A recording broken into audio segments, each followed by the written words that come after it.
Bonsoir auditeurs de Radio Lorraine Enragée, je vous dis bonsoir parce que je vous conseille d'écouter cette chronique de nuit. Ça sera beaucoup mieux pour planter le décor. Je vous invite ce soir à un petit peu de mystère. Bonne chronique à tous. Belle volute. Avez-vous déjà vu une danse de flammes sous le regard amusé de la lune? Un coup de vent dans les feuilles des arbres? Une ombre qui passe au bout de l'horizon? Ou une route qui file toute droite, alors que ça fait des heures et des heures que vous tournez en rond? C'était là et ça ne l'est plus. C'est bien étrange le mystère. Ça vous embrouille les yeux et travaille l'esprit. Ça nous fait voir des tas de choses et ça nous emmène dans des recoins bizarres. Le mystère, il aime à nous faire peur. Dans l'enfance, il nous agrippe l'attention. Bien planqué sous les duvets, on se sent protégé pourtant. Rien ne peut nous atteindre. Mais il est là, nous tourne autour. À grosses gouttes de sueur, on trouille et on se retourne, histoire de trouver le sommeil. Mais bordel, laisse-moi tranquille! Laisse-moi dormir! Malgré la protestation, le refrain du mystère revient, inexorable. C'est comme jouer à se faire peur. On déteste ça, mais on prend plaisir à le laisser revenir. Tu le retrouveras tout le temps, le mystère. Avant le sommeil, mais aussi dans ces moments de jeunesse où tu fusais le mur pour voir le monde d'une autre façon. Ne plus le contempler, droit et reconnaissable comme il est la journée, mais tortueux, inquiétant, nocturne. Lorsque tu enjambais les nuits pour aller t'enivrer du monde de la déesse Nyx, c'est la nuit qui prend toute sa force, le mystère. C'est la bille dont on se sape pour aller s'oublier.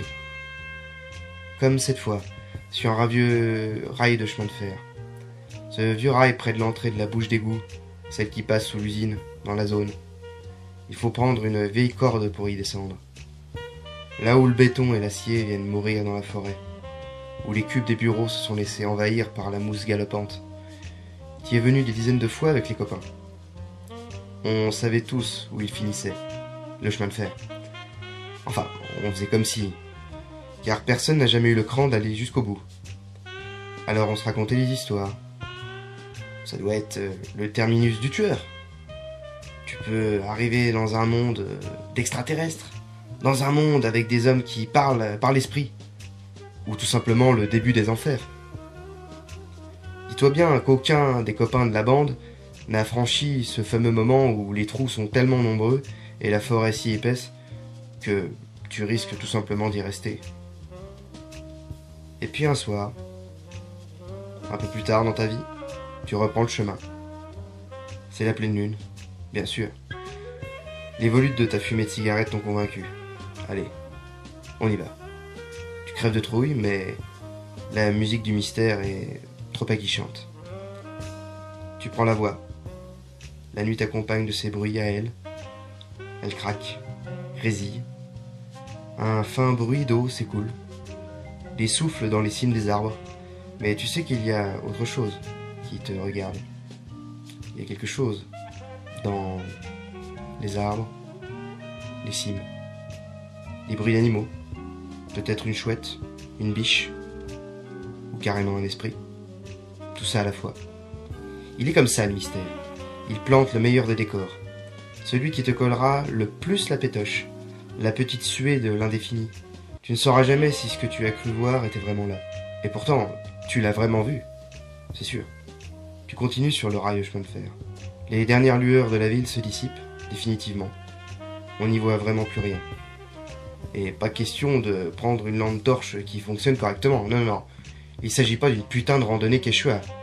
Le mystère, ça se respecte, monsieur dame. La chouette est passée là, toute proche. Toujours une figure féminine qui t'enivre, et disparaît aussi rapidement qu'elle a débarqué. La lune te permet juste de te guider parmi les derniers bruits de la nuit. Diablerie que ce chemin obscur, vous me l'accorderez. Il t'en fait faire de belles, le mystère. Ce danger de l'enfance, il va te poursuivre jusque dans la vie de grand. C'est aussi cette femme, aux longs cheveux et aux mains fines, qui danse langoureusement devant toi, une fois que t'as atteint l'âge d'homme. Doucement, elle fait des petits mouvements du bassin, balle à mesure, en inclinant la tête, et te regarde de ses yeux de nuit. Le sol tremble, les lignes droites se courbent, et t'en perds l'équilibre. Le sol se dérobe sous tes pieds. La chouette envoyée par le mystère, de retour. C'est fatal, c'est dangereux, tout comme ta cigarette qui t'envoûte les soirs d'exil. Plus elle sera lascive, et plus le péril te guette. Un sacré fumier, le mystère, il est très fort. Dans tout ce qui te collera les fouets dans la vie, il y aura du mystère dedans. Du danger désirable, qui revient toujours à la charge. Tout comme un serpent qui aurait remplacé le charmeur, la danse t'emmènera vers des séjours pleins d'énigmes. Mais alors vous me direz, c'est bien beau, mais qu'est-ce qu'il y a au bout du chemin de fer? À dire vrai, je pourrais pas vous dire. Ce que j'ai vu n'était pas vraiment clair. Quelque chose était là, c'est sûr, comme une femme qui dansait. Mais elle a disparu, mystérieusement.